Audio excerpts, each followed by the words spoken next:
You know, there are legendary names in music, and then there are names that pretty much are the history of music. Today, we're going to dive into one of the absolute giants, Paul McCartney. We're talking the whole story, from a kid in Liverpool to someone who conquered the world not just once, but twice. So, just how big of a deal is he? Well, let's just start with this one incredible fact from the Guinness World Records. Officially, Paul McCartney is the most successful songwriter in the history of the music charts. Just let that sink in for a second. That one stat alone tells you we're about to get into one of the most amazing stories in music. So how do you even get to that point? Well, to really get the icon, you have to go right back to the start. Because before all the fame, before the sold-out arenas, there was just a boy from Liverpool who was absolutely obsessed with music. So Paul was born in Liverpool back in 1942 to a pretty normal working-class family. But here's the key thing. His dad, Jim, was a musician himself, an amateur, sure, but he loved it. And he saw that passion in Paul and encouraged it, pushing him to learn instruments. And that little bit of encouragement, it turned out to be the spark that lit a fire that would spread across the globe. And you know, that little spark? Well, it turned into a full-blown inferno when he became a Beatle. This next part of the story isn't just about a band. It's about a creative partnership that didn't just change his life, it literally changed everything. Okay, so the timeline here is just wild. It all kicks off in '57, when a teenage Paul meets John Lennon and joins his band, the Quarrymen. They were playing skiffle, which was this kind of DIY folk meets rock and roll thing. By 1962, Ringo Starr joins, the final piece is in place, and the Beatles are born. What happened next was just a single decade of success so massive it changed the world. And then, in 1970, it was all over. And right at the core of all that magic was the partnership, Lennon-McCartney. I mean, just saying the name says it all, right? You had these two completely brilliant but very different creative minds that came together to make a sound nobody had ever heard before. It's still one of the most successful collaborations, well, ever, in any art form. And what did that partnership produce?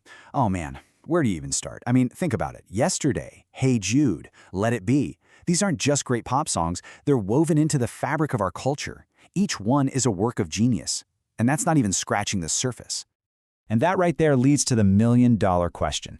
After that insane decade at the very top of the world, the Beatles are gone. So if you're Paul McCartney in 1970, what in the world do you do next? Seriously, how do you follow that? So this next part of his story, it's all about how he answered that impossible question. It's about starting over, about building a whole new identity when you're already one of the most famous people on the planet. And you know what? He didn't just stumble into an answer. He had a plan, a kind of three-step comeback. Step one, bam, goes solo right away, releasing the McCartney album with classics like Maybe I'm Amazed. Step two, he forms a whole new band, Wings, with his wife Linda. And step three, he does the impossible. He becomes a global superstar all over again with huge albums like Band on the Run. Just an incredible second act. All of which brings us to now, to Paul McCartney, the living legend. And we're not just talking about his past. This is about someone who has spent more than 60 years actively shaping the music we listen to. Okay, so the awards and honors, the list is just insane. So let's just hit some of the highlights. First up, Grammys. We're talking 18 of them. 18! That just shows you the level of respect he's had from his fellow musicians for decades. Then you've got this, which is just next level. He's in the Rock and Roll Hall of Fame twice. Think about that.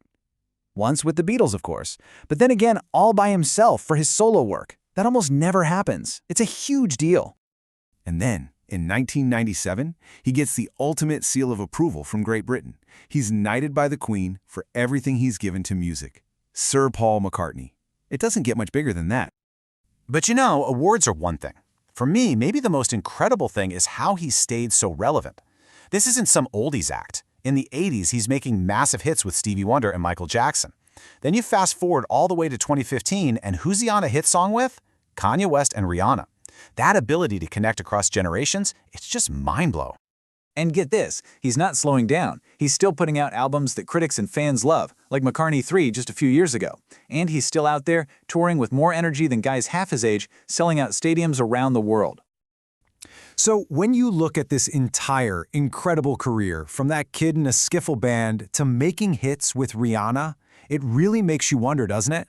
What's the secret sauce? What is it that truly makes a musician's work last forever?